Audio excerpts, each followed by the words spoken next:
Hey gang, thought I'd take a little step off the smaller, lesser known game loops for one of the ones I think will actually be a keystone in this game. If I've done my job on the thumbnail at all, it should be pretty obvious this one will be about the exploration game loop, what I think it will be and what I think it won't be. So if that sounds fun, let's get this.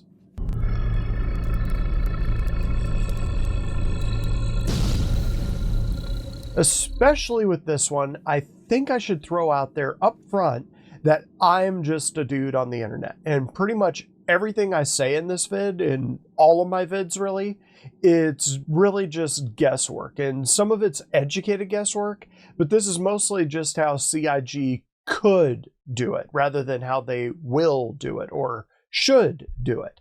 Totally possible they go a completely different direction, but this is how I think they'll do it just based on what I know about the project and what I've seen so far. So let's get into it. Of all the game loops that will make an appearance in Star Citizen, I'm pretty sure that exploration will be where most of the other game loops have their start. Because of this, exploration will probably be the loop that the other loops kind of orbit around. But as the starting point for the other loops, it kind of calls into question what the exploration loop will be in and of itself. Few people read a book just for the prologue, for example.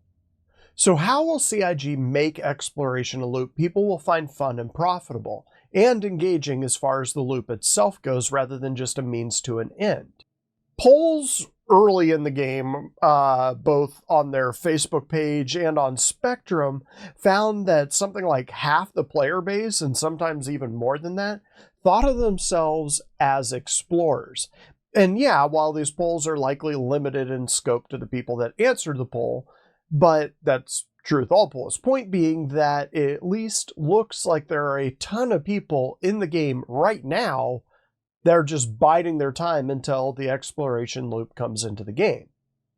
I don't think this loop will be real complicated, which might be disappointing to some, but I think the excitement and wonder will be in the details rather than the general operation of the game loop itself. In bonus, I don't think it'll be using beams. This is where it all starts. Find the thing. Like I was saying, exploration will probably be the starting point of pretty much all the other loops, so let me explain that. Everything from mining to pirating have one thing in common. They have a resource they need to find before they can begin their loop. Put simply, that's where exploration comes in. In that broad sense, pretty much any loop can, and probably will, engage in their own exploration. But I do see dedicated explorers having a role to play. I fully expect CIG to create missions for explorers. Think missions like the old ones Tessa Bannister would send you on. Hi, welcome to the neighborhood. Second class junior cartographer Tessa Bannister reporting in.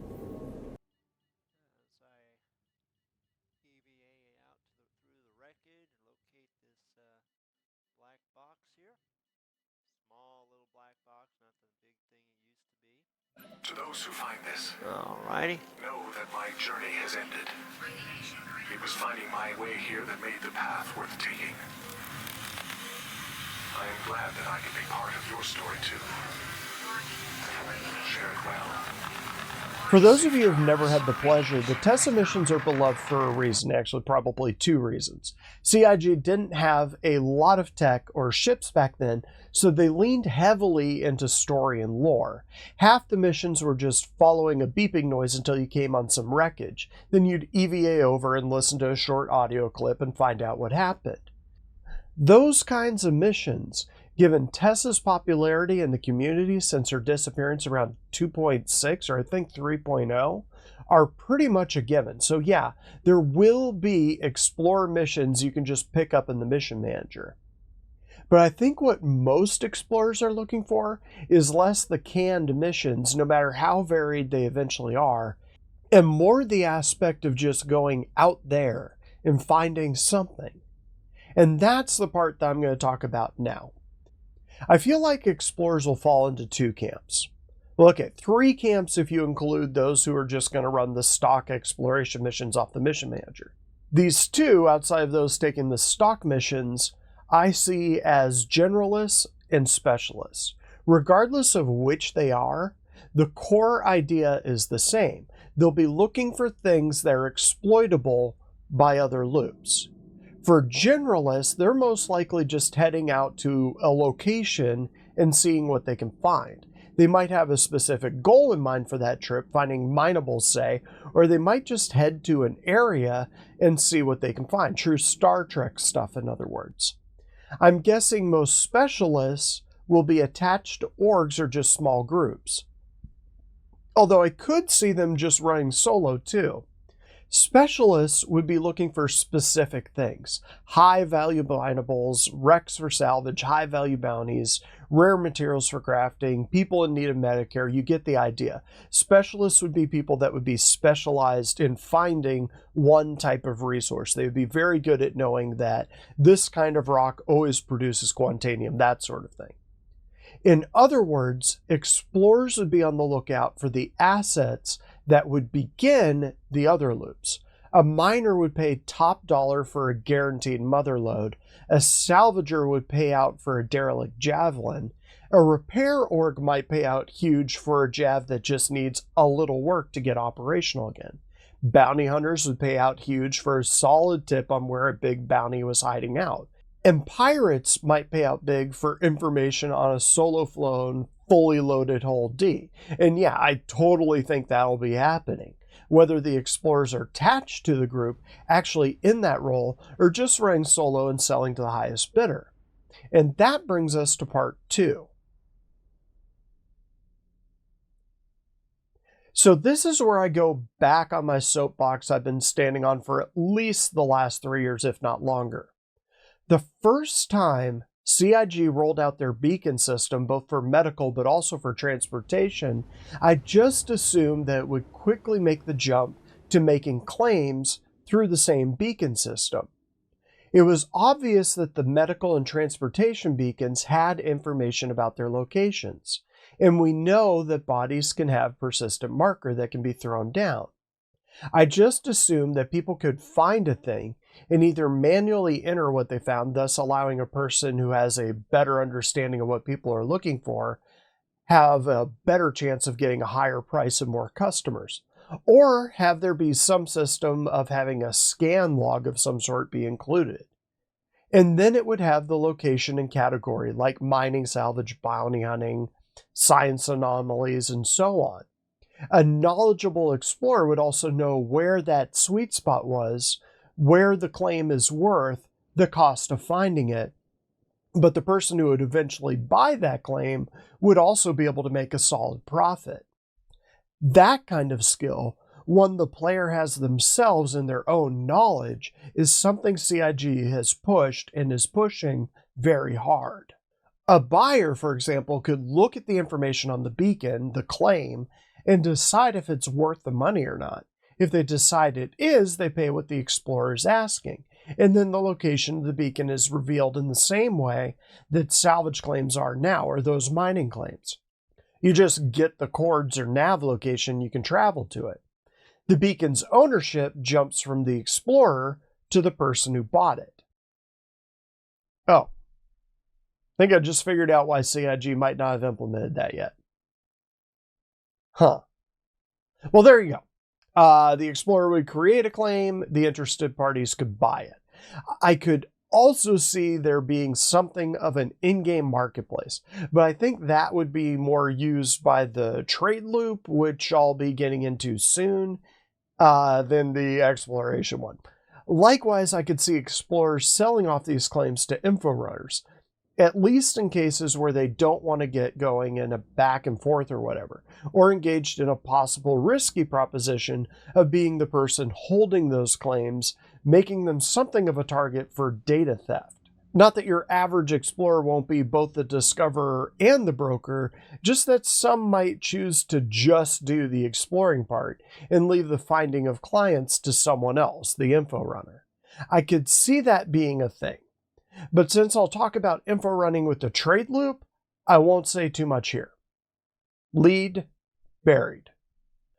Finally, I think I have to talk about the elephant in the room and talk about this aspect of exploration, because so many people, especially when the concept sailed for the carrot dropped along with that minigame, they dreamed of the day they'd be finding a jump point, or better, a jump point to an unexplored new system. So allow me to rip that dream down. Not that I think CIG won't have that occasionally, very rarely happen in the game, but I think it'll be a rare event, maybe once every 5 years, or with the launch of an expansion or DLC to drum up buzz or interest. So sort of like the book that canonized Harry Potter ganking Salome, I think that's how you say it, that whole situation in Elite Dangerous. Hopefully with less Harry Potters. Although the new system will probably be named Harry Potter or System McSystem Face, the internet being what it is, CIG's hopefully learned some things from other games' mistakes. Anyways, I'm guessing they'll have some envelope built around the naming conventions. But I do think explorers will have a role to play in jump points. And I do think those mapping arms on the Carrack will have a purpose. So you see that right there? That's a branch in the jump point. And I think it will be those that the Carrack can map. And I think there will be a ton of value in doing so. Let me quickly get into why I think that is. So here's my prediction for what will happen the first patch that jump point to Pyro opens. First, people will spawn up in Stanton and Pyro. And then one org, many orgs more than likely across all the servers, will try to lock one system or the other one down. No one enters, no one leaves. This has been an obvious problem since day one. This has been an obvious problem with any multiplayer space game with multiple systems. I think Eve just lets it happen. It's actually part of the gameplay in that game. And I think you can do the same in ED, but I admittedly don't know as much about the details in ED. I knew it would be a problem in the game that I was making, and that's why jumping between systems was a matter of control. A ship could pop out anywhere along light hours in a system, or even screw up and drop straight into the star. I think CIG has known this will be an issue for a long, long time, and I think those branches are a big part of their solution. While the jump gates themselves will be static, stationary, predictable things, there will be other ways into it and maybe out of a system. And I think they'll be through these little side passages. I could see exploring these side passages being incredibly dangerous, which is where the Carrack's drones come in, as well as unstable, but they'll give people going through the jump points options. How I think it'll work is that, while an org can lock down who can leave a system by locking down that gate, they won't be able to control who comes in. So any blockade is doomed to fail unless they can lock down both sides of a jump gate. In addition, it's possible that these unpredictable outlets that will probably let out in a wide range of space in the connected system might possibly be used to leave the system as well, giving smugglers options for routing around law enforcement and lawful systems who want to arrest them, or to get around pirates who want to shake them down as they're checking out of the system. And that kind of mapping should need very regular updating and be quite profitable for an explorer. So yeah, I think the Carrack's jump point mapping will be exactly that, mapping out the parts of a jump point that might migrate around, appear, or disappear through time. The main links of a jump point will be stable, or at least mostly stable. I'm sure CIG has thought about collapsing a well-established jump point or two for dramatic and, again, one-time or rare events. But there should be a risky side hustle of mapping out those little side passages. And at a guess, that might be why jump points, which is just a transition from one system to another, has taken so long, that making those little side passages something that's mutable over time might add some complexity as something that's basically just a long tube. Maybe. Possibly. And that's what I got for this one, gang. Let me know what you think down below. Like and subscribe, you know the drill, and catch me next time.